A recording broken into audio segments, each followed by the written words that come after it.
Welcome to the Locked In Baseball Podcast. I'm William Locke. He is Luis Barranco. It is Sunday, January 4th. We are recording this on Saturday, January 3rd. I'm in Chicago, back in Chicago. Luis is still in Memphis. The holiday period is essentially over at this point. Luis, how's it going? I mean, I'm enjoying the last bit of cold weather I'm getting for 2026 because I will not be getting any cold weather anytime soon, hopefully. Going back to Miami here soon. It's about 60 degrees. You know, the park is out. Winter Classic was down in Miami yesterday. It's all over my timeline, my feed. Did you end up watching it? It was at Lone Depot. It was at Marlins Park. Yeah, I was going to say, I did not watch a second, but I did see that Lone Depot was pretty much sold out. I think that might be first time in quite a long time that stadium has been full to capacity. I don't think the Marlins have had a sellout there in a long time. Hey, they sold out versus the Yankees. Don't forget the Yankees. It's Yankee Stadium South down here in July. And don't forget also that, it's getting ready for WBC up here in March. That will be boots on the ground here soon. So, yeah, hopefully there'll be some sellouts for that. I can't remember if the games we went to in 2023 were sold out. I don't think the Mexico versus Puerto Rico one was. The USA one versus Venezuela might have been sold out. Which, we don't need to talk about that. That's ironic you brought that up right now. I was not going to bring that up, but hey, But I mean, there's going to be some good games coming up on the WBC. I mean, it'll be interesting. The event last night, I feel like it was a good. I feel like for the hardcore hockey fan, I'm friends with a bunch of guys that are into hockey, hardcore hockey fans. They really did not enjoy the event because number one, they played it in Miami. Miami really doesn't have Panthers fans. They're all up in Fort Lauderdale for one. Two. I mean, it was just a bunch of, snowbirds from New York that flew down into Miami to watch the game. And, I mean, it's just in general, I think it was a lot of Hollywood-esque. And I don't know, I was watching the feed and Lone Depot looked great. They did a good job. Definitely NHL did not get the right artist to target its audience. They had Luis Fonsi, which I don't know many Hispanics and Latinos that watch actual hockey, and I don't know if many NHL fans will know who he is. All they know is Despacito, maybe to the common Midwestern man that may know it from back in the day going to the bar. But other than that, I mean, good event. Good to see Lone Depot rocking, getting it ready for the WBC. I'm excited. I mean, we're in the dog days. It's January 3rd, going on the 4th. It's been pretty quiet out there in the majors. It was good to see a major league park in use, other than the football game. Other than the football game, that's true. We had the Yankees hosted a bowl, Fenway hosted a bowl.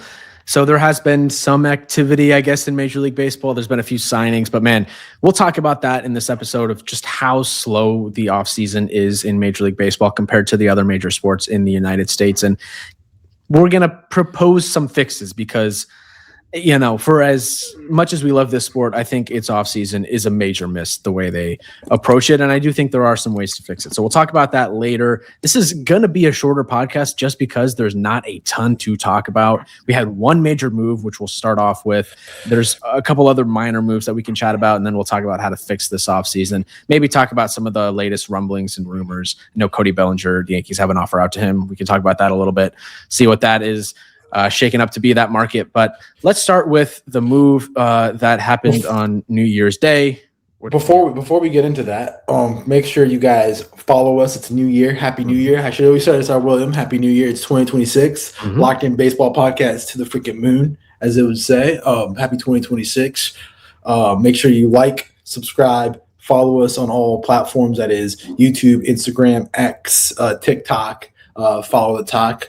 Want to start off the podcast before we get into the signings. Two things.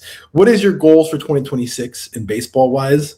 One, and for a ballpark fry, would you want them loaded, garlic, truffle, or just plain? What is your ballpark fry choice if you had to get them? I love truffle fries. I think if those exist anywhere at any ballpark, I would love a truffle fry. I think the crinkle cut fries are the best type of fries. The ones they have at Shake Shack, and they have them at Portillo's too. Those are top tier. So if they have those at any ballpark, I would choose that. And I was going to ask you what we should set our subscriber goal for 2026 to be. Last year it was 100. We blew that out of the water, finished with 209 subscribers on the calendar year. I was thinking 500 too. Can we do 500? Let's go 5. Let's go 500. 500 flat. Let's do it. I mean, we got time. Big season coming ahead. I mean, we're going to the moon. A lot of content coming out this year.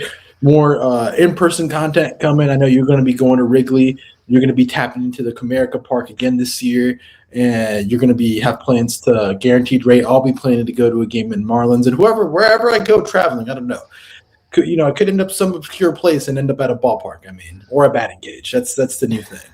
Yeah, we never know where we'll end up. We went to a lot of games last year. We're going to the WBC this year, so there will be a lot of in-person content. We love doing those in-person pods when we're together for the holidays or whatever vacation we got going on. So, yeah, there's going to be a lot going on this year. Let's do it. Let's do 500. Let's try to more than double our subscriber count right now. I think it's possible. Again, last year was kind of the first year that we really dove into the clips and engaging more on social media every single day.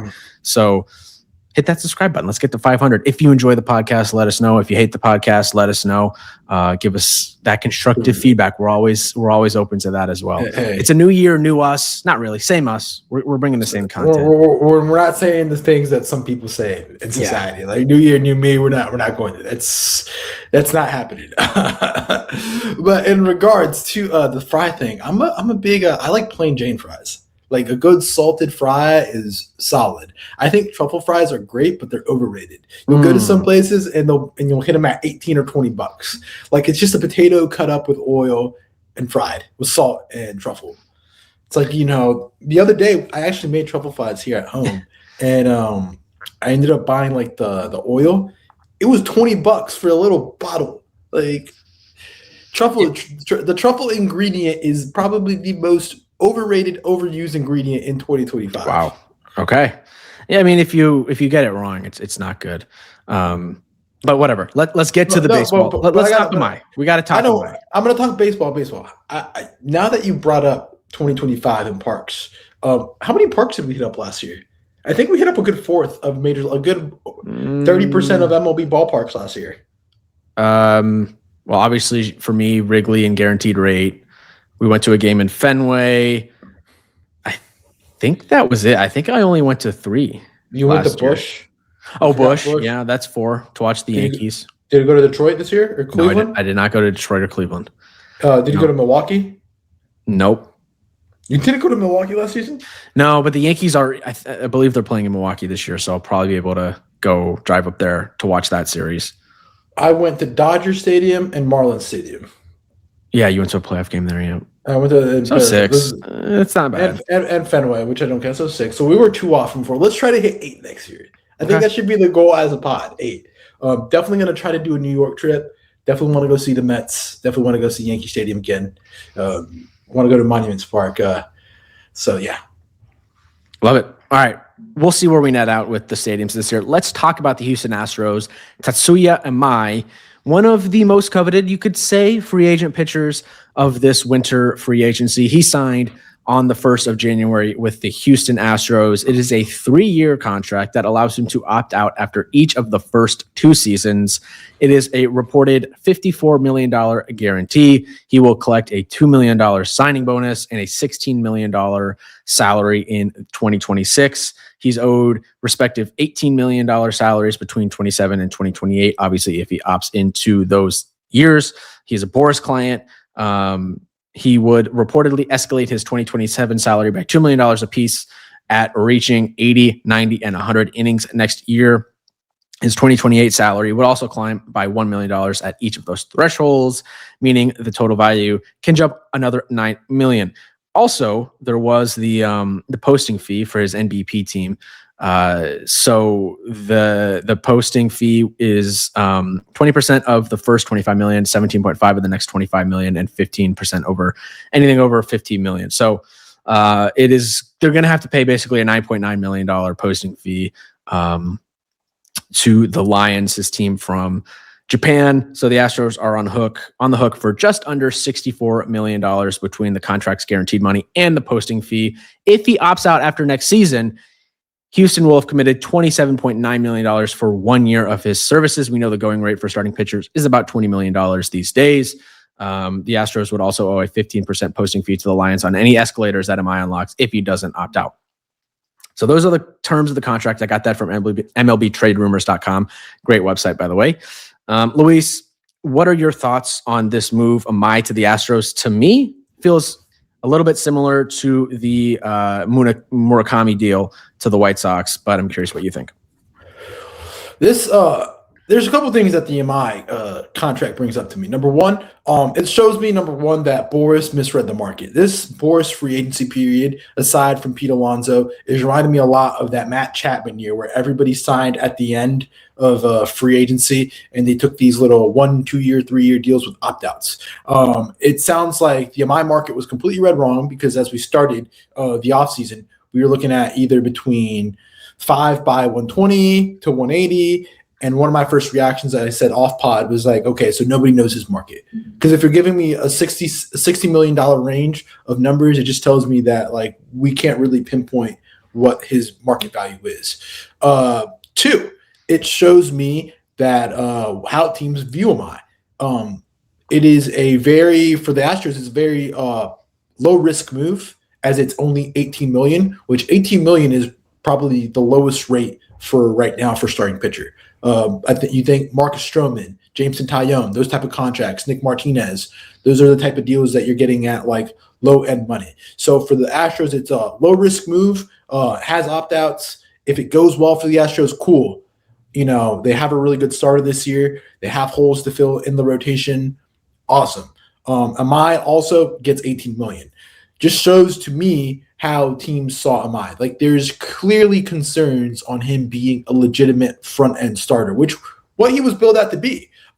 We talked about how good he was in the MPB, how he kind of built up to be this really good pitcher. But I kind of feel, like I said, teams really didn't value him as that. And the market really showed on that. The big fish, the Yankees didn't offer. The Mets weren't really involved. Again, it just shows me that, you know, the media picked out this one Japanese guy. And I'm not saying he's a jag or a guy, but they always pick out this one international free agent to boost up in the media. And the market clearly told us that that's not what he is. He could prove us wrong, which, hey, he has the runway to do so next year in Houston. I mean, which goes to my third point. Houston, it's a Framber Valdez replacement. This marks the end of the Framber Valdez era in Houston. We talked about it a lot at the end of the season with the whole the Yankees debacle where he threw right at the catcher, the sign mishap, the cross up, and everything. It just shows me that that they're not willing to pay that money. They're willing to take a riskier move in getting an unproven MLB product and letting Framber walk and go to the highest bidder. That's what it shows to me. It is it's an interesting move from the Astros. I think it is similar to the Murakami deal. I think it's it makes a lot of sense for Imai. It's a prove it deal because if he turns out to translate to Major League Baseball, he will opt out of the contract and he'll become a free agent again next winter. He's 20 this year. He's 27, 28. He's younger, or 30. I can't remember. He's not super old. It's not similar to like a Yoshinobu Yamamoto coming over to the United States because Yamamoto, we've talked about it at length, had a lot of pedigree, won a bunch of Cy Youngs over there, MVPs. He was one of the best Japanese pitchers to ever come over to the United States. Not the same thing as Shohei Ohtani, who was a prodigy. Even Roki Sasaki, who was super young when he came over last year, had more of a pedigree upside. There were concerns with his injury history. And, those didn't really prove to be true last season, but he didn't have as big of a workload at the major league level. The concern with Imai is the control. His walk rates have been very high throughout the course of his career in the NPB. So we'll see how that pans out with the Houston Astros next year. On the Astros side of things, that brings up their payroll to $242 million, according to Roster Resource right now. So they're just under that first luxury tax threshold of $244 million. It does raise the question of if they are going to think about trading some of their current assets, because we know that their owner Jim Crane has wanted to stay under those luxury tax thresholds. They very well could move on from some players to accommodate this salary. It was kind of a surprise. I mean, I did not expect the Astros to come in and make this move, but again, to your point, like I just don't think there was that much of a market for Imai. There was a lot of smoke with the Yankees, but like you said, they never actually gave him an offer. It actually never really seemed like there was a ton of interest. Listening to Jack Curry from the Yankees on Imai. So he lands in Houston. Let's see what he does. It's another player that I'll be very fascinated to watch this year alongside Murakami, because I think both of those guys can have very good years and can pan out at the major league level. There's just got some things they got to work on, like the strikeouts with Murakami and the walks with Imai. But if they pan out, they can both be really good players in this league, and then all of a sudden, hit the free agent market again pretty soon and get a bigger deal. My thing is like, it's such a low risk move with the money, in my opinion, that it's just like, why aren't more teams in on him? And like I said, it just shows how MLB teams viewed him. I was looking at what Imanaga signed. I know the Shota Imanaga contract's confusing when he came over. Yeah. I don't want to compare him to Shota Imanaga. I think this is more of a you question, where I think you watch more tape on both of these guys than me. I think Shota had a little bit more pedigree or more established than Imai, a little bit more of a sure thing than Imai. And Shota signed for 4x53 with the different opt-outs of that contracts. So it's just interesting that nobody, like, if he turns out to be a number 2, number 3 starters at 18 million, I think everybody should be in on him. Right. And that is his upside. I think a durable number 2 or number 3 starter with really high strikeout rates, good ground ball rates. The thing that you worry about, like I said, is the walks. With Shota, he's known as the pitching professor, I think they call him. Whisperer. Pitching whisperer. He's more known as like a crafty lefty type of guy versus Imai, who has that high leverage power arm, like strikeout stuff that people look for in a modern era pitcher. So that's what excites, or I thought would have excited, teams a little bit more. We'll see. Again, we'll see if it works out. I like the move. You also have to think about the Houston is a really nice pitching lab. I know. Yeah. Lately, like, they haven't produced, but they've produced a lot of quality arms. I'm not saying like high end arms, but Houston has a lot of really like quality guys, like 2, 3, 4 guys that middle of the rotation type of dudes that can eat innings up. And I mean, I think at this point you have to consider Hunter Brown to be a high leverage arm, one of the best arms in the league. Finished third in Cy Young voting last year. He's a number 1 arm, but like when you look at their rotation, I mean, it's going to be some combination of him, Ronel Blanco, Tatsuya Imai. I think they still have Spencer Andretti. And so I got it up right now. Ronel Blanco had Tommy John in June, so I don't know when he'll be ready. Hunter Brown, Christian Javier. He has had a lot of injuries over the last few years, but he'll be back next year. Tatsuya Imai, Lance McCullers, who's just been perennially injured. He's always injured. Yeah. They got Mike Burrows in that trade with the Pirates. Yeah. Hayden Wesneski is got Tommy John in May. Brandon Walter, like, their starting rotation has just been mired with injury over the past few seasons. They got to keep these guys healthy. That's something to watch. But if he can be a good number 2 behind Hunter Brown, if he pans out, that'd be great. I think is it an upgrade from what they had last year in Brown and Framber? Probably not. I don't think it makes them any better than they were last year in the rotation. So. Like, if their season goes super south and they're just not good, which I think is a possibility with the Astros next year, do they end up trading Imai with the opt-out? It could be like if Imai works out in the first half of the season and he's got an ERA in the 3s or something like that, and the walks aren't too high, he's got a strong walk rate, and the Astros are just not good. They're not in contention for the West. So they just say, all right, whatever. We're gonna trade Imai. We know he's probably gonna opt out after this year, and then some team takes on that contract for a few months after the trade deadline and see where he can go. I think you have to think about that. I think that is an option with the Astros, just because I don't think this move necessarily makes them better rotation wise than what they were last year with Framber Valdez in there.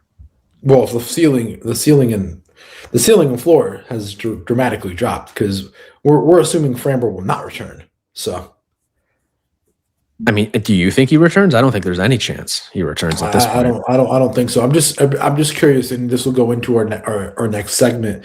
I'm just very curious, like, why these guys haven't signed. It seems like when you're playing this game of free agency, it's a game of musical chairs. And when you look at who needs starting pitching and who's in line for the high caliber starting pitchers, you only count them in you only count those teams on your hand. And why haven't we seen any signings? I mean, everybody was pinning Framber to go to Baltimore. Everybody, you think about the Mets. The Mets aren't spending on, that's against their MO, and spending on high caliber free agent arms like Framber. There's clear hesitations. Like, what's up with these signings? Like, what's happening? Well, let's have that conversation of why is Major League's offseason so different than what we see with the NFL and the NBA, where, free agency opens in those two leagues and the majority of the top class free agents are signed within the following 2 days. A lot of them in the NBA are negotiated beforehand. And like Shams just has a million tweets right as free agency opens up at I think it used to be midnight. Now it's like 5 o'clock Eastern. Who knows? But that free agency period, there is no end to it in NFL and NBA, but the majority of the deals get done very early. And I do think there's a lot of factors that are causing that. I think the main one is the salary cap component of it that Major League Baseball just does not have, and the NFL and NBA do, where there's only a fixed amount of money that teams have to spend. And when you look at the cap each year heading into free agency, you kind of have an idea of what teams are going to be able to spend money that winter or that summer, whenever the free agency period is, and which teams are not. I think, what is it this year? Like the Patriots have a bunch of free agents, cap space. Last year they had a bunch of cap space available. So we kind of expected them to be spenders. Whereas in MLB that doesn't exist. So there's no pressure on teams to go out and spend that money to get to the cap number right away. There's just the luxury tax threshold.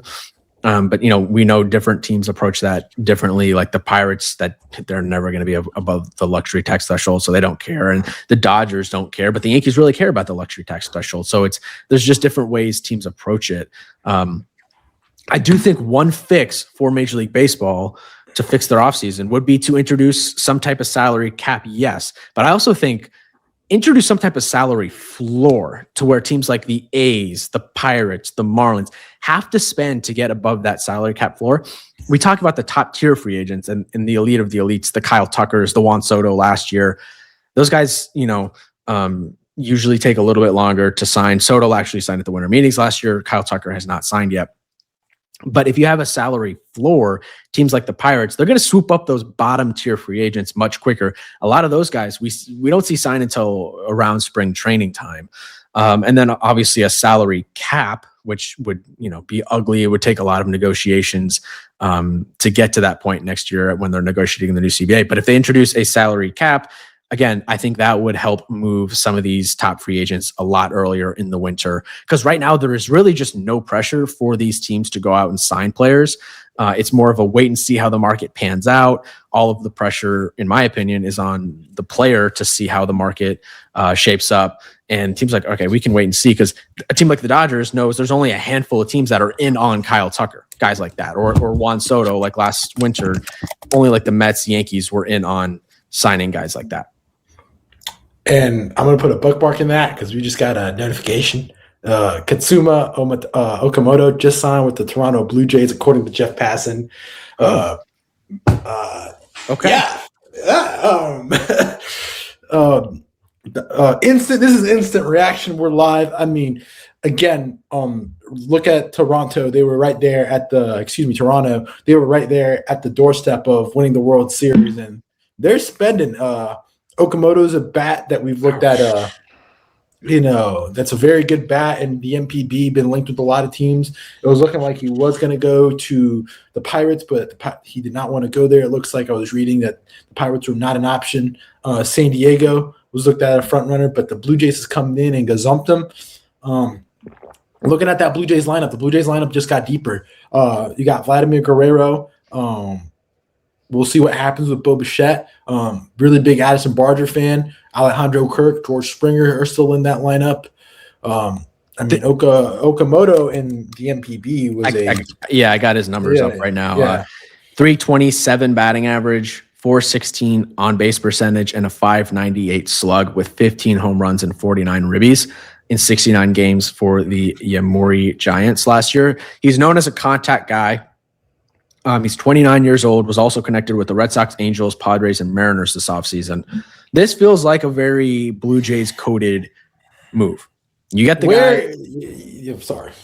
You come in and you get the guy that's high contact, I don't have his strikeout rates up, but he doesn't profile to be a high strikeout guy the way Murakami is.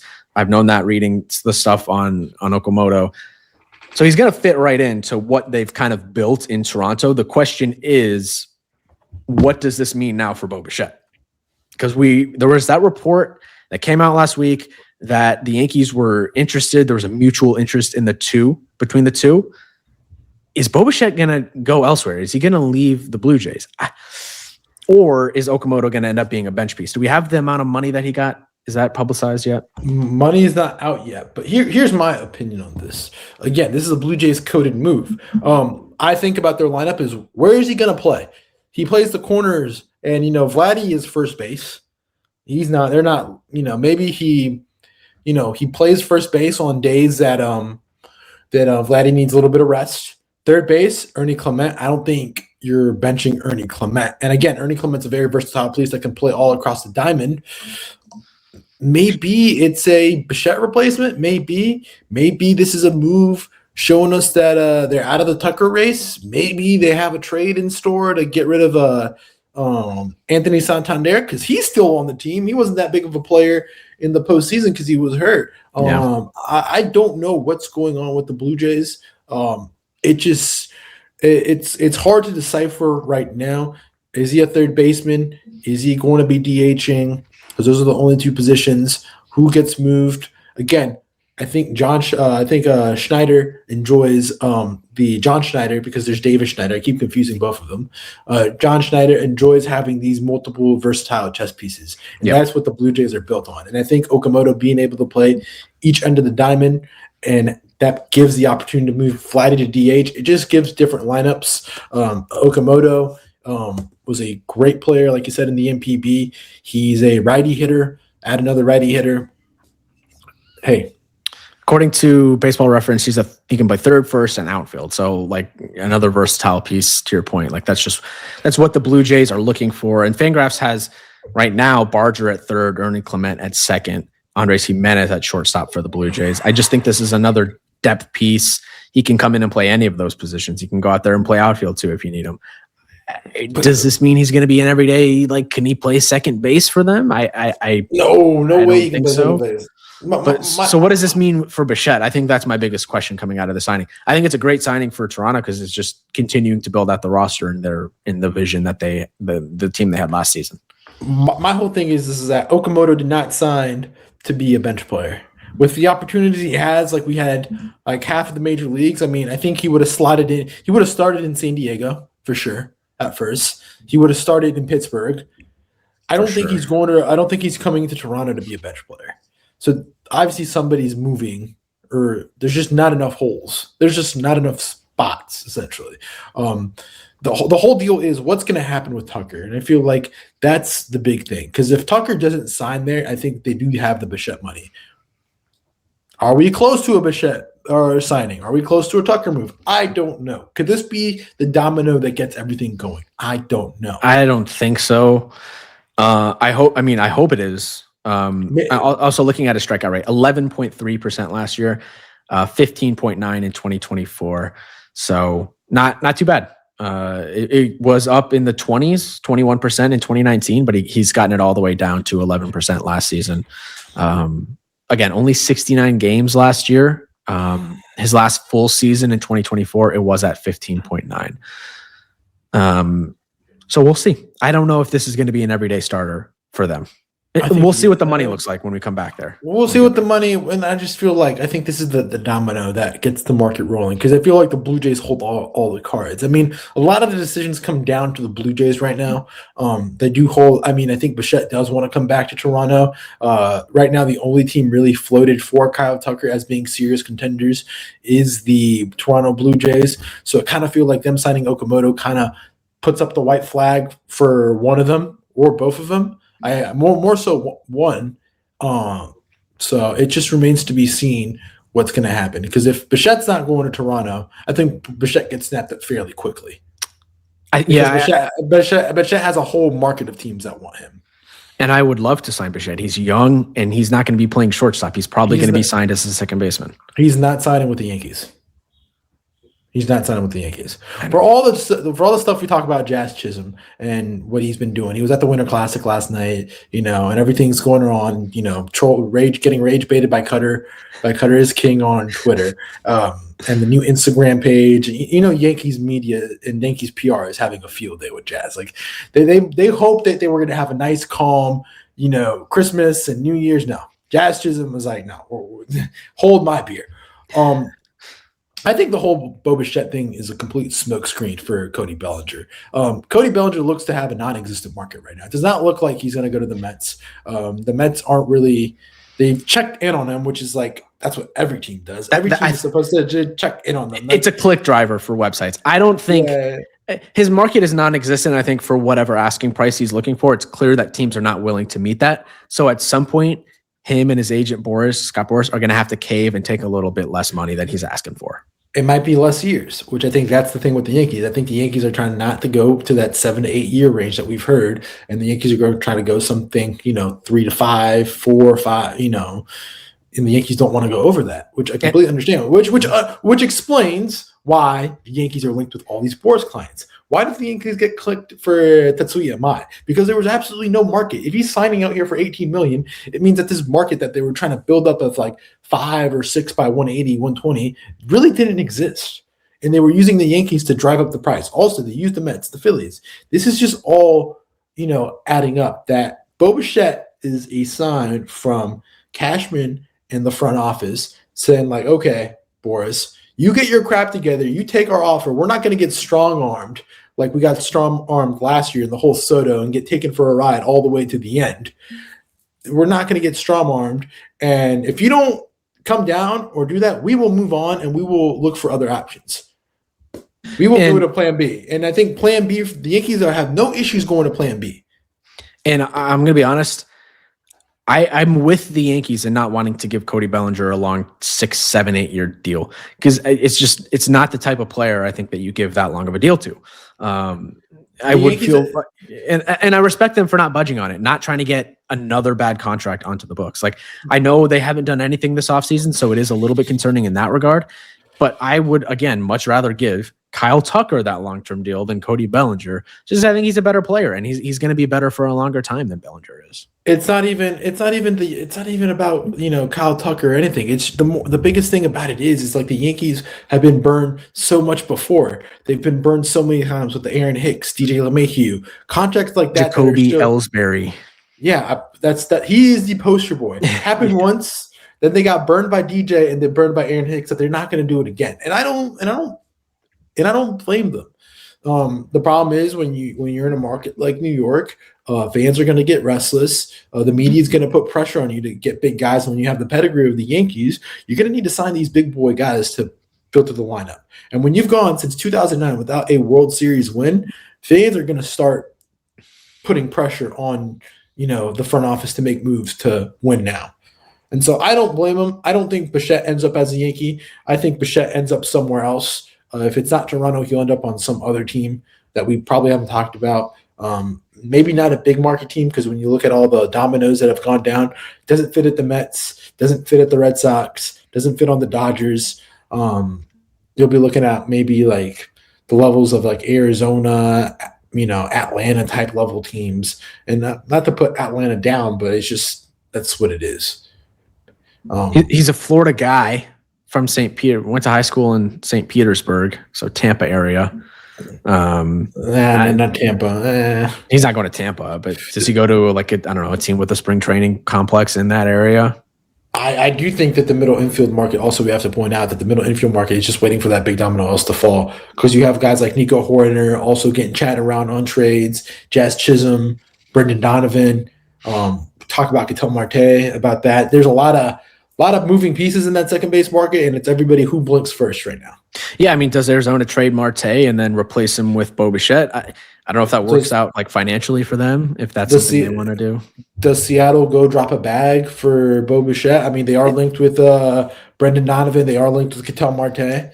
It seems like Seattle wants to work internally for the rest of their offseason, and some of those young guys are going to come up. Again, I think this is all, though, part of a bigger conversation about MLB's offseason just kind of being broken and being too long. We're in January 3rd, we're recording this.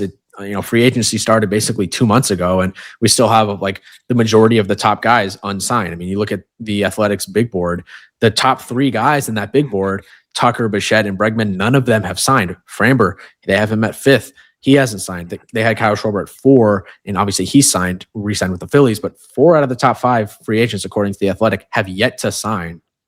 And I just don't think that's good for the league. I don't think that's a good thing. There is no excitement around MLB offseason the way there is with the NFL and the NBA. I know both of those leagues have their drafts in the offseason, whereas MLB, it's in the middle of the regular season. So that is certainly a little bit different. But I don't know. I just feel like they got to do something to make this a little bit more exciting, because when you look at what the NFL does, they make the offseason essentially a whole nother season. So people are engaged with the National Football League for 12 months out of the year, essentially. There's the combine that they have to look forward to in February. There's OTAs and all that stuff, the draft, free agency. Like, they make it a huge deal. And I gave the NFL a lot of credit for just having people locked in on that sport for 12 months out of the year. Baseball, it's just not, they don't do a good job with the offseason. And I do think whether you can move the draft back to the offseason, but I just don't think there's as much interest in the draft with Major League Baseball compared to other sports, because those guys take a while to get up. I do think guys like Paul Skeens getting drafted and then coming up the next year is good for the sport. Obviously, he's one of one. That just isn't going to happen as often. But I think MLB has to look at themselves and say, we have an opportunity here to have people talking about our sport more than 6 or 7 months out of the year. It can be 12 months out of the year, but they just don't do a good job with it right now. There isn't the hype around the MLB offseason unless it's a dude like a Juan Soto. That was very publicized. There was a lot of hype around that saga, but this winter, it just feels like no one's really paying attention to this stuff. Well, the thing is, it's like a couple things to that. The thing is, when you see prime players like Juan Soto, they don't come off on the free agent market like they do in the NFL or the NBA. There's always a big fish. There's not that many that come out because of the arbitration and whatnot. A lot of times when they hit free agency, they're already like, I don't want to say at the end of their career, but they're in their prime at the end of their primes. Like, really, like Juan Soto is a rare case, and that's for one. That's for one. Sorry to interrupt. A lot of times you have the top guys like a Roman Anthony or whatever extend themselves, get an extension before hitting that free agent market. Or, yeah, to your point, a lot of these big fish don't actually hit the open market.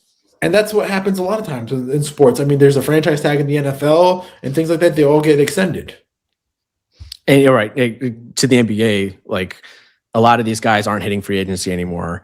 They're just extending with their current team or demanding a trade and then signing an extension type of thing. Because it's pro player. And I think the thing about the Major League Baseball is you can't get hyped to the draft, because college baseball and high prep baseball isn't as big as high school basketball and college basketball, where the spotlight Final Four is always on them. College football, you got the CFP. We just saw Trinidad Chambliss just go nuclear against Georgia, and everybody's now, Trinidad Chambliss went from a unknown guy at the start of the season to a guy like, oh yeah, he's kind of short. He'll go to the league, maybe practice squads, bounce around, to now like, oh, this dude could actually be a guy. Like, this guy can actually go and be a guy in the league and, be a quarterback for a team, lead a franchise. In baseball, you don't see that. Yeah, we see Justin LeBron and, Eli Willits. Like, not many people know the top prospects in baseball. And it's just like, nobody really cares about minor league baseball. And it just goes to show you there's a problem in baseball where I kind of feel like a lot of this also drags out is because a lot of teams are okay with what they have internally, but nobody knows what you have internally. So I know baseball is doing a good job at doing the rookie of the year and giving the competitive balance. But if there's a way to watch our young kids grow, our young guys grow, and watch them play, I think that'd be a really good thing to do. I know you have fall league, but nobody tunes into fall league. Like, make those things in a way where you can like watch these young players grow. Like, for example, I'm a Saints fan. I haven't had so much fun watching football in the past 5 seasons than the past month and a half watching the Saints just play the kids. Tyler Shugg, Kelvin Banks, just watching all those guys play is fun. Why not in baseball we start doing more rewards to seeing those young guys? Like the A's, we had so much fun watching at the end of the season when they had them up. Let's see more of that. And I just think, too, is that in a system like in NBA and NFL, where you see in NBA, draft comes first, then free agency, or free agency first, then the draft. You kind of know where to fill your holes out. And that's because it's plug and play more so than Major League Baseball. That's true. When you're drafting a guy, like, yes, the Pirates drafted Paul Skeens with the idea that he's going to be up on their team a couple years later, but the majority of draft picks being made in MLB's draft, you don't know what your roster is going to look like, especially when you draft like a high school guy, like say Max Clark. When the Tigers drafted him in the first round, they had no idea what their team was going to look like in 5 years down the road when he eventually will make the Major League roster. If they even make the Major League roster, a lot of these guys kind of just flop out in the minor leagues. That is a different process that makes baseball unique. I do think that they should do a better job of, and I don't know how you do it. It's never going to be as popular as college basketball and college football, but like, try to get people watching more college baseball. Try to build up college baseball. Do some type of partnership where just watch the SEC. It just means more. SEC baseball goes crazy. I mean, you've been to games, a lot of those games and stadiums. Growing up, how crazy those fan bases get. I mean, school may not be in session, but you still have kids out in Ole Miss. What's out there in left field in the pavilion is what they call it. Yeah. I don't know.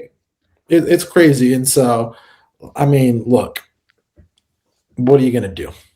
Certain schools have baseball culture at a college level.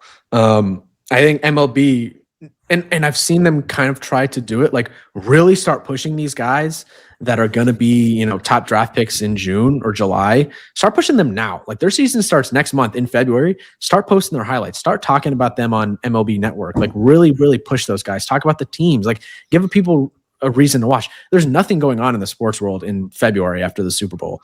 NBA, don't forget NBA, college basketball. It's prime season. We're getting ready for Selection Sunday.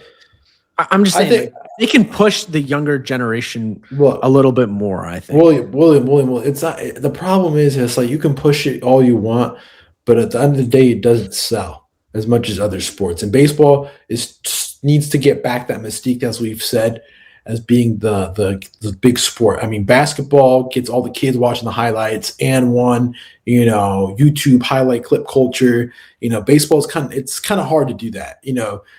If you're a real baseball head, you enjoy the defensive plays, but really it's hard to build clips like ankle breakers and dunks with baseball. Baseball is just homers and maybe one or two barehanded plays, which some people are like, okay, what's the cool thing? It's catches. And you don't really see that. It's such a game of low probabilities that, you see a catch off diving catches. It doesn't happen every day. And compared to a dunk, you're guaranteed to see a dunk every single day in a basketball game. The other problem is the draft is broken. We've talked about it before. The best player doesn't get picked number one. And sometimes the best players don't get picked in the top 5, top 10, that they end up falling out. Because of the slot money and all that stuff. The slot money, which is all confusing. So, and that ties back to teams not wanting to spend money. If the Astros or if the Pirates, had the first pick, but they don't want to pay slot money for a guy because they just don't spend money. It's just the way it works. I understand the value of the salary cap, but I just think it's so anti-player. You're limiting the player power. And I think players should always have power because at the end of the day, players make the league. The owners don't make the league. The owners fund it and whatever, they look at it. But the people that actually make the league have value are the guys that are putting their bodies on the line 162 days out of the year. And I think even more than that with spring training and all that stuff. Yeah, but I think I'm maybe more in favor of a salary floor versus a salary cap, just because with the salary floor, you're going to get teams like the Pirates and the A's actually spending money and actually trying to put a competitive team out on the field. For so many years, the Rockies have just been totally irrelevant. Get them to start spending some money. A salary cap, I don't think would have much of an effect on teams like that, like the Pirates. And like I said, so I think if next CBA, I do think there are going to be some very serious negotiations from the owner side of things to try to get that salary cap implemented. And I think the PA and the players should counter with a salary floor and maybe that there's a middle ground there. It does feel like radical change is needed for Major League Baseball to fix the offseason and just make it a little bit more interesting for the fans. And B, make it more equitable for all of the teams involved in baseball, and try to make it, more of a balanced sport to where teams like the Rockies, Pirates, etc., have those fans have a chance, or feel like they have a chance that they can actually go out and win a World Series. Because right now it just feels like you can count the amount of teams on your two hands that actually have a chance to win the World Series year in and year out. And I think that's something that the NFL does a really good job with. Even the worst teams, like the Commanders, for example, one of the worst run organizations for so long under whatever his name was, Dan Schneider, they made the NFC Championship last year. Well, baseball has parity. It's just, baseball has parity, but when you look at it, most of the years, it's the team that has, super high salaries are winning. You are what you eat, my guy. I just think there's a lot of fixes that MLB could institute to make its product a little bit better. Again, they did a really good job with their on-field product with the pitch clock a couple of years ago. I think that started in 2023, and we've seen viewership and interest in the sport, really increase over the last few years. I do think this new CBA is an opportunity to continue to boost that. It's also scary because there's an opportunity for them to totally tank everything they've built over the last couple of years if they let this looming lockout, bleed into the 2027 season. That would suck for fans, and that would turn fans off. It's an interesting conversation. I would love to have, someone that's involved in the process, whether it be team side, league side, whatever, like come on and chat with us about it. Maybe like a reporter from one of these sites, because I just think the offseason kind of sucks. It kind of sucks. I mean, we do have 162 days that we're on, so it's kind of okay to have a little reprieve in the offseason, but I mean, that is fair. We are go. Come mid-March, we're locked in for come February, Valentine's Day. We're almost to preview season, and obviously WBC this year. Oh God, preview season! I'm getting flashbacks. Why? 30 pods in 30 days. Yeah. I remember the nights. 4 podcasts in one night. Yeah. I mean, again, like a lot of teams are a lot quicker than others. Yeah. But regardless, we still got some other deals too as well to chat about. That's true. Kirby Yates signed with the Angels. Angels are interested in Nolan Arenado. Anthony Rendon did restructure his contract. He will not be playing with the team again. Zach Eflin's back in Baltimore. Another shrewd signing by Baltimore. Baltimore slowly is building themselves a nice little rotation with Eflin, Boz, and Tyler Rogers. No, Trevor Rogers. I always get them confused. Yeah, Trevor Rogers, to say the least. Guys remaining, we talked about Tucker, Bichette, Alex Bregman. He's also linked with Toronto. Could be another smoke screen for the Kyle Tucker moves. I think this Okamoto signing takes them out of the Bregman race. I know that Arizona's interested, Boston as well. Talked a little bit about Framber, Cody. And then you got the 2 Suarez's, Ranger Suarez and Eugenio Suarez. Again, like I said, the starting pitching top end market still remains out there on free agency. It's very weird that we not have seen any signings. Will Ranger return back to Philadelphia, or will he be pitching somewhere new in 2026? Hopefully the new year brings some new signings. It's been slow. Holiday period is usually a little bit slow, but now once we hit Monday morning, we're kind of all full go on the new year, and maybe we start to see some dominoes fall. I mean, at least the one positive of this thing dragging out is it does give us more stuff to talk about in the month of January and February, because usually those months are pretty slow for Major League Baseball news. But I'm just reading now from MLB Trade Rumors. They dropped their article about Kazuma Okamoto signing with the Blue Jays. And it says for Addison Barger in particular, it now seems like he will platoon with Okamoto at third base while playing in the corner outfield when he isn't at the hot corner. This could bump Ernie Clement into primarily a second base role, with Andres Jimenez expected to move from second to short. The right-handed hitting Clement can also spell the lefty swinging Jimenez at shortstop when the southpaw is on the mound. With Schneider, another righty bat, moving to second base in those circumstances. All of these moving pieces don't even factor into the possibility that Bo Bichette could still re-sign with the Jays, even with Okamoto now in the fold. If Bichette returns to an everyday role at shortstop, or perhaps more likely second base, Barger or Okamoto could see more time in the outfield. On the flip side, if the Blue Jays were to land another rumored target in Kyle Tucker, that would leave the infield picture perhaps as is, but Toronto would then likely have to trade from a crowded outfield mix. That would include Tucker, Varsho, Springer, Santander, splitting DH duty in one corner outfield slot, Nathan Lucas, Miles Straw, Okamoto, blah, blah, blah. They're versatile. They got depth pieces. This is a good signing. They have a ton of guys. Offseason champions so far? I think so. Yeah. I think so. I really liked what Atlanta's done, but it's more at like a lower tier. Toronto was in the World Series last year. We know how close they were, and they've been very active. And I don't think they're done yet. I would not be shocked if they go out and sign one of Bichette or Tucker still. They're not done yet, so. Yeah. Anything else to close out before we hop off? Next pod next week. We'll be planning our WBC here soon. We'll talk about that here soon, but anything else? I got nothing else. This was just under 50 minutes, an hour. We got some content in there, not much to talk about, so we squeezed out just under an hour. Hopefully, like we said, there's more to talk about this week. You'll be back in Miami, so enjoy.